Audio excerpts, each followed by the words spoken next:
रीटा रानी जी पंजाब से। राधे राधे महाराज जी। महाराज जी, तेरा किया मीठा लागे की स्थिति कैसे आए और कैसे आगे बढ़े इस मार्ग? जब तक अहंकार समर्पित नहीं होता तब तक ये बात नहीं आएगी। देहाभिमानी जीव कभी ऐसा नहीं सह सकता। जब अहंकार प्रभु के चरणों में समर्पित हो जाता है तो प्रभु का हर विधान अच्छा लगता है। अपने प्यारे के द्वारा किया हुआ हर विधान प्यार में लगता है। जब हमें प्रभु से अपनापन नहीं हुआ, देह से अपनापन है, तो हम भक्ति तो करेंगे पर हमारी लालसा रहेगी अनुकूलता की। हमारे अनुकूल विधान प्रभु का हुआ तो जय हो प्रभु की, और प्रतिकूल विधान हुआ तो श्रद्धा में कमी आ जाएगी। लेकिन अहंकार समर्पित हो गया तो जिनके शब्द हैं तेरा किया मीठा लगे ना, वो साक्षात प्रभुमय है। उनका रोम रोम वाहेगुरु है। हृदय से केवल वाहेगुरु का विधान स्वीकार है। वाहेगुरु परमेश्वर को कहते हैं, परमात्मा को कहते हैं, श्री कृष्ण को कहते हैं। तो जब वो श्री कृष्णाकार है, भगवदाकार है, तो ये देह उनकी पीड़ा हो रही है पर हृदय में उनके इतना महान सुख हो रहा है, तो उसी सुख का अनुभव कर रहे हैं कि तेरा किया मीठा लागे। अच्छा विचार करो, अग्नि, दाहिका शक्ति, ये जिस प्रभु की प्रकट की हुई है उन प्रभु को जला सकती है क्या? तो देखने में तो लग रहा है कि गुरु अर्जन देव को तपाए हुए तवे पर बैठाल करके तप्त बालू डाली जा रही है और उनको विवश किया जा रहा है, लेकिन हृदय इतना शीतल है भगवान के चिंतन में कि उसका तनिक भी प्रभाव नहीं पड़ रहा। पक्का मानिए, तेरा किया मीठा लागे ये उसी हृदय से निकलेगा जिसका अहंकार समर्पित हो चुका है। कोई अंग नहीं है जो पीड़ा न दे रहा हो। जैसे इस समय है, कोई अंग नहीं है जो पीड़ा न दे रहा हो।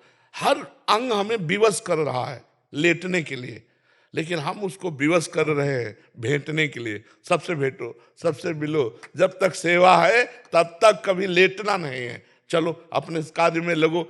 अब ये हम, अगर हमें मीठा ना लगे तो हम तुम्हारे सामने बैठ नहीं सकते, हम तुम्हारे सामने उत्तर नहीं दे सकते, हम भगवत चर्चा नहीं कर सकते। हमें बहुत मीठा लग रहा है, हमें लग रहा है मेरी श्री जी ने बहुत कृपा की जो मेरी किडनी फेल की। ये उनकी कृपा है, हमें कृपा महसूस हो रही। आपको लग रहा होगा कि ये क्या भजन इनका कि अपनी किडनी के रोग में ये ग्रसित हैं, ये दूसरों का कष्ट क्या निवारेंगे।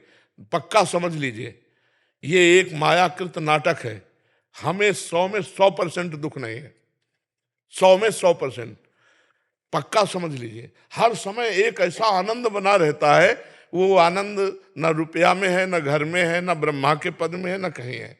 उसी आनंद के बल से हम मस्त रहते हैं। तो वो गुरुजन है और हम उनके चरण आश्रित हैं। अब उन गुरुजनों को कितना अच्छा लग रहा होगा, तभी कह रहे तेरा किया मीठा लागे, हरिनाम पदारथ नानक मांगे। भगवान के नाम में डूबे हुए, भगवान के रूप में डूबे हुए महापुरुषों को एक भी, प्रहलाद जी को एक भी कष्ट नहीं हो रहा। आग में जलाया जा रहा है, विष पिलाया जा रहा है, पर्वत से दबाया जा रहा है, जल कुछ नहीं, वो आनंद मगन है। क्यों? राम राम हरि हरि उनके मुख से निकल रहा है और सर्वस्व हृदय समर्पित है प्रभु को। ये महिमा प्रभु को समर्पित होने पर ही होगी। लोहा कभी चमक नहीं सकता, लोहा कभी आभूषण नहीं बन सकता। ये पारस का चमत्कार है कि छू गया तो सोना बन गया और आभूषण बन के मस्तक पे रख गया। तो ऐसे ही भगवत कृपा, संत चरण रज, संत कृपा जब उदय होती है और देहाभिमान समर्पित हो जाता है तो अपने प्यारे का किया हुआ हर सुख अच्छा लगता है।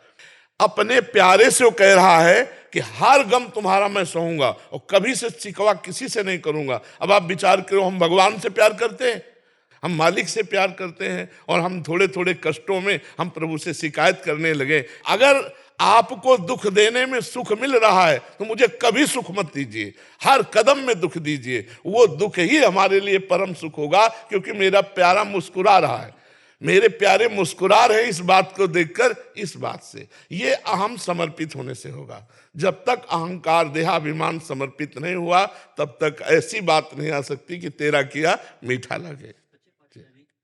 जैसे आप जी वचन करते हैं कि प्रेम मार्ग में सहचरी भाव, सखा भाव से निकुंज में अपने इष्ट की सेवा प्राप्त होती है। सच्चे पातशाह महाराज जी 10 पातशाहियों ने श्री गुरु नानक देव जी से महाराज से लेकर श्री गुरु गोविंद सिंह जी महाराज जी ने हम सिखों की झोली में श्री गुरु ग्रंथ साहिब जी की बाणी डाली हुई है। सच्चे पातशाह महाराज जी, सच्चे भाई, मेरा छोटा सा मन में भाव है कि सच्चे पातशाह इस बाणी के सहारे से जो हमारे संत महापुरुष जी सचखंड श्री सचखंड साहिब में विराजमान हैं, उनकी सेवा प्राप्त हो पक्का सकती है। पक्का पक्का। गुरु घर की सेवा का बारे में भी आप क्या इससे भी और अधिक हम सच आपका दिया हुआ सब कुछ है प्रभु जी, सारा सब कुछ है प्रभु जी। मोक्ष की प्राप्ति नहीं चाहिए पातशाह जी, संत जनों की सेवा। हाँ, इतना आपको समझना है कि कहने को 10 गुरु हैं, वो एक ही परमेश्वर 10 गुरु रूप धारण करके आया। हमारी बात मानते हो ना आप? जी, अकाल पुरख। हाँ, और वही परमात्म तत्व स्वयं वाणी रूप बन करके गुरु ग्रंथ साहब के रूप में विराजमान है। यदि हम गुरु वाणी के अनुसार चलेंगे, गुरु वाणी की दास्ता स्वीकार करेंगे, तो हमें गुरु की प्रगट सेवा मिल जाएगी। जहाँ गुरु विराजमान, जैसे गुरु नानक साहब हैं, गुरु अर्जन देव जी हैं, तेग बहादुर सिंह जी गुरुदेव हैं, ये अंतर्ध्यान लीला की है, लेकिन ये है, हम उन्हीं के पास पहुंचेंगे यदि हम गुरुवाणी का दासत्व स्वीकार करके उसके अनुसार चले। तो जैसे हम गुरुवाणी में चंवर, ऐसे हम गुरुदेव की सेवा में पहुंच जाएंगे। पक्का गुरु साहब विराजमान हैं। हम आपको कह रहे 35 वर्ष पहले गंगा के किनारे जब हम साधन में तत्पर थे, तो सबसे पहले गुरु नानक साहब जी के हमें दर्शन गंगा किनारे हुए थे। एक पट्टी पड़ी हुई थी और उसमें पंजाबी अक्षरों से लिखा था या अरबी भाषा से लिखा था, मुझे ज्ञान नहीं, पर वो कुछ लिखा हुआ था, और परम प्रसन्न मुद्रा में गंगा, जबकि हमारा उस समय कहीं कोई परिचय नहीं था। और जब छवि देखी तब लगा रहे साहब तो हमें पहले दर्शन दे चुके थे। तो ये गुरु साहब विराजमान है, वो जिस जीव को अपनाना चाहते हैं वो अपनी शरण में ले लेते हैं, और उनकी आज्ञा का जो पालन करेगा वो सदा सदा के लिए उनके पास पहुंच जाएगा। इसमें कोई संशय नहीं। आप ये मत सोचिए कि अपने गुरुजनों के पास हम नहीं पहुंच पाएंगे या उनकी प्रगट सेवा नहीं मिलेगी। प्रकट शासन गुरुदेव का है, वही परमेश्वर है, वही परमात्मा है, वही अकाल पुरुष है। अपने पुत्र की माँ कभी मत छोड़ना सच्चे पातशाह महाराज जी, अपने पुत्र की माँ कभी मत छोड़ना। हम तो कभी भी छोड़ सकते हैं, अब हमारे पुत्र। हमारे प्रभु का स्वभाव अपनो परण विसार, भगत को पूरो परण निभाऊं, जाचक जाचू कहे तो बेचे से बिक जाऊं। भगवान कह रहे मैं अपने प्रण को भूलकर अपने भक्त की बात की रक्षा करता हूं। तो अगर आप गुरुजनों की वाणी के अनुसार चलोगे तो निश्चित उस परम पुरुष परमात्मा को गुरु रूप में देखकर उनकी सेवा में सदैव रहोगे।